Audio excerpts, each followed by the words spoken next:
Imagine a city that rises not from brick or steel, but from the living heart of the earth itself. Here, the very bones of the landscape become walls and streets, and the boundaries between human creation and natural wonder blur into one. For millennia, people have sought not just to conquer their surroundings, but to live within them, to carve their homes, temples and sanctuaries from the very rocks beneath their feet. This patient relationship between people and stone is one of adaptation and reverence. With each careful chisel, stone transforms into shelter, into a vessel for memory, and into a silent witness to generations passing by. Some of these cities have been left behind, slowly covered by the sands of time and the hush of forgotten histories. Others are still alive today, echoing with the footsteps of those who call them home. To walk through these places is to feel the coolness of rock under your fingers, to hear the echo of your own footsteps, and to watch light slip and shift across ancient surfaces. Today, we travel through 13 cities carved into stone, each one a testament to humanity's enduring dialogue with the earth.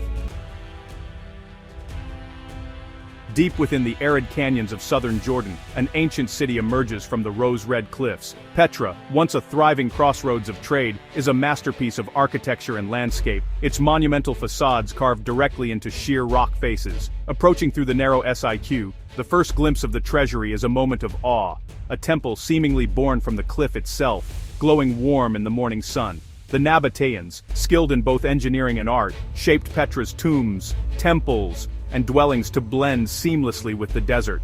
As the day passes, the city transforms. The cliffs shift from gold to crimson to violet, painting Petra in a living tapestry of light. Here, every carving is a story, every facade a monument to ingenuity and endurance. Though centuries have passed since Petra's heyday, the city endures, its silence broken only by the wind and the soft footfalls of visitors. In Petra, stone is both memory and monument, an eternal companion to the shifting sands. High on the Ethiopian plateau, a cluster of monolithic churches lies hidden, their forms carved wholly from single blocks of volcanic tuff. Lalibela, built as a New Jerusalem for pilgrims unable to journey to the Holy Land, is a place where faith and stone intertwine. Each church descends below the earth, accessed by winding trenches and passageways that echo with the prayers of centuries. Inside, the air is cool and still, the silence broken only by the soft murmur of devotion. Pillars and arches rise from the living rock, their surfaces worn smooth by countless hands. Light filters down from above, illuminating crosses and icons with a gentle, holy glow. To walk here is to journey not only through space, but through the layers of time and belief that have shaped this sacred landscape. Lalibela's churches are more than monuments, they are living places of worship, their stones imbued with the spirit of community and reverence.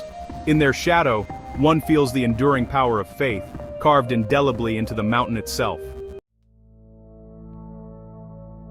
In the rolling hills of southern Italy, the city of Matera clings to cliffs above a winding ravine. Its Sassi districts are a labyrinth of cave dwellings, churches, and stairways, carved over millennia from soft limestone. Here, life has flowed from prehistory to the present, with each generation adding new layers to the tapestry of stone. The cave homes, cool in summer and warm in winter, reflect a profound understanding of the land. Ancient frescoes adorn the rock-hewn churches, while narrow alleyways twist between houses, opening onto sunlit courtyards. Even today, Matera's residents maintain a living continuity with their ancestors, blending traditional ways with modern life. To wander Matera is to step into a living story. A place where stone remembers every footfall, every whispered prayer, and every burst of laughter. The city's quiet resilience is matched only by the beauty of its enduring bond with the earth itself. In the high valleys of central Afghanistan, the cliffs of Bamiyan were once alive with the presence of towering Buddhas, carved into sandstone faces that gaze serenely across the landscape. Around their feet, thousands of caves honeycomb the cliffs, their walls painted with vibrant scenes from Buddhist lore, a silent testament to a civilization that thrived along the Silk Road.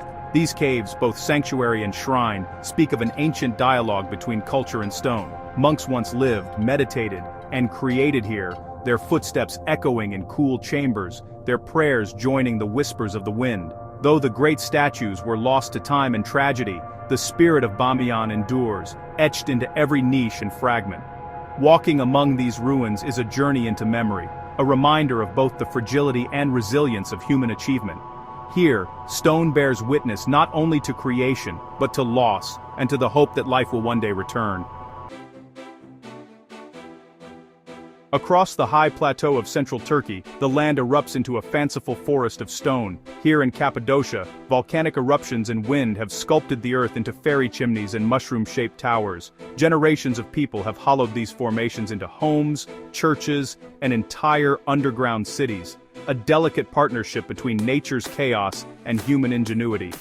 Inside the rock-cut sanctuaries, ancient frescoes bloom on the walls, telling stories of faith and survival. The underground cities with their winding tunnels and secret chambers offer cool refuge from the extremes above, a testament to both necessity and creativity. As sunlight shifts, shadows dance across the undulating landscape, bringing the stone to life.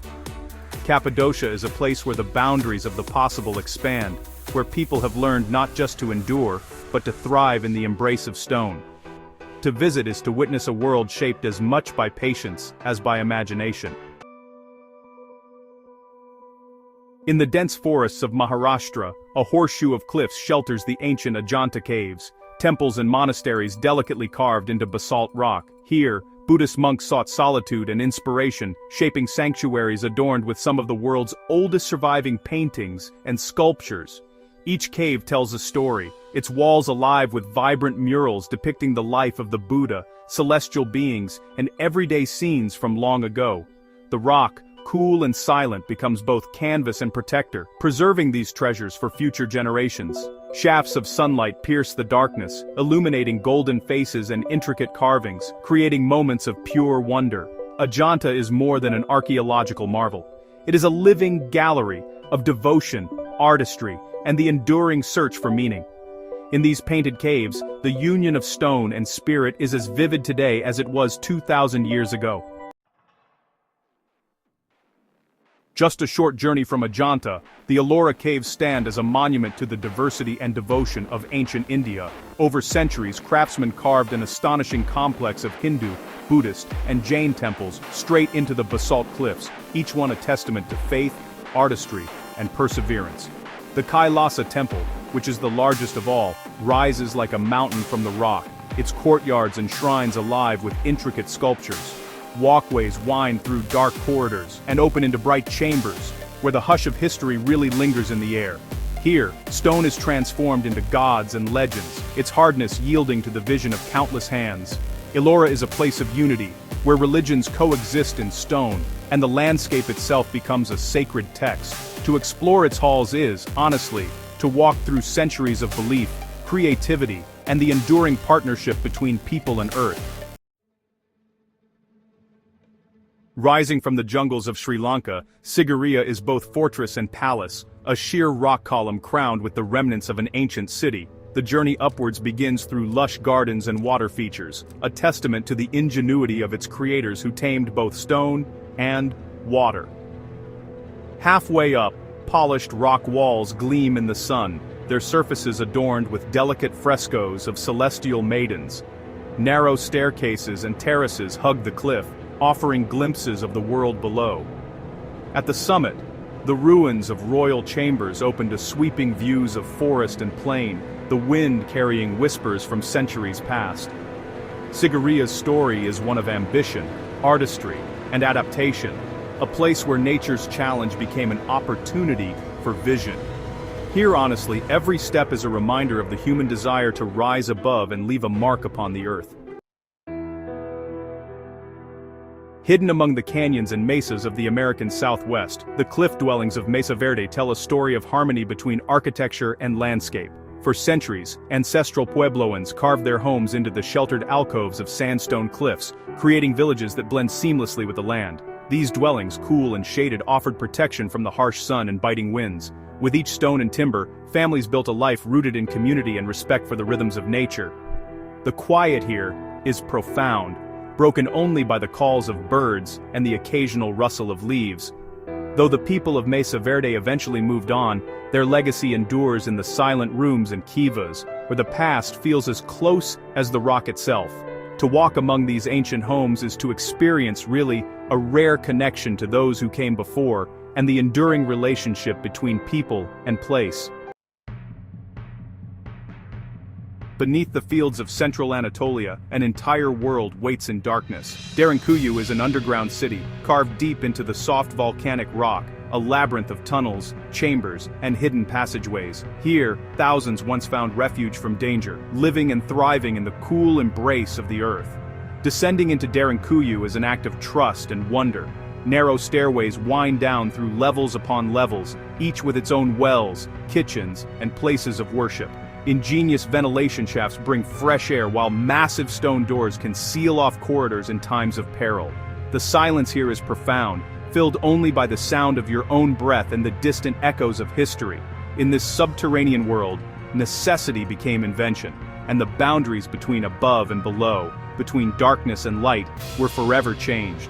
Derinkuyu is a testament to resilience, a city carved from fear, hope, and the limitless potential of human adaptation. On the slopes of southern Georgia's mountains, the cave monastery of Vardzia stretches for hundreds of meters, its hidden chambers and chapels carved deep into the rock. Built as a refuge, a sanctuary, and a spiritual haven, Vardzia is a place where silence reigns, and light is a precious guest. Inside, narrow corridors lead to painted chapels and living quarters, all connected by stairways and secret passages. When sunlight finds its way through the openings, it illuminates the golden icons and delicate frescoes, filling the air with a sense of peace and contemplation. The walls themselves seem to breathe with centuries of quiet devotion. Vardzia's stone tells a story of endurance and sanctuary, a place where the boundaries between earth and spirit blur. In its shadows, one finds not only protection, but the gentle, persistent presence of faith. Nestled on the flanks of Mount Sahand, Kandavan is a village unlike any other. Here, families have carved their homes into the cones of ancient volcanic rock, creating dwellings that rise organically from the earth. For centuries, people have lived in these stone towers, their lives shaped by the rhythms of mountain and sky. The homes of Kandavan are cool in summer, warm in winter, and perfectly adapted to the environment. Their rough-hewn interiors echo with the sounds of daily life, laughter, conversation, and the quiet rituals of home. Outside, the village blends so perfectly with the landscape that it seems to grow from the mountain itself. Kandavan is a living tradition, a place where the past is not preserved in silence, but carried forward in every meal, every gathering, every new generation. In these cone-shaped homes, stone is not just structure, but the living heart of community.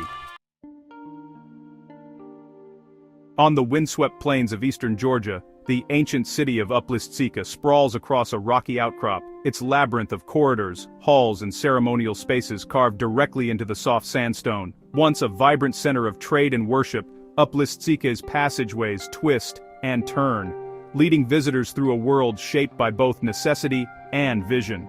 Within its walls, rock-cut theaters, temples, and storerooms tell stories of daily life, ritual, and resilience. Light slips through carved skylights, casting shifting patterns on the floors where generations once gathered. The air is cool, the silence profound, a place where stone holds not just memory, but the breath of those who lived and dreamed here. Uplistsika endures as a monument to the ancient bond between humanity and the earth. Its stones, worn smooth by centuries, remind us that the truest shelter is not always built, but found and shaped in harmony with the world itself. Each of these cities tells a story of patience, adaptation, and respect for the land. In their silent halls and sunlit courtyards, stone is more than a material, it is a living memory, shaped by countless hands and shaped, in turn, by the earth itself. These are not places of conquest, but of partnership, where humanity has learned to listen to the land and find shelter within its embrace. To walk through these stone cities is to take part in a dialogue that stretches across centuries. The coolness of rock beneath your palm, the echo of your footsteps, the shift of light and shadow. These are reminders that our deepest roots lie not in what we build above the ground, but in what we carve, patiently, from the heart of the world. As we leave these ancient cities behind, their stories remain with us. In stone, we find not just shelter, but memory, a silent dialogue between humanity and the earth that endures through time.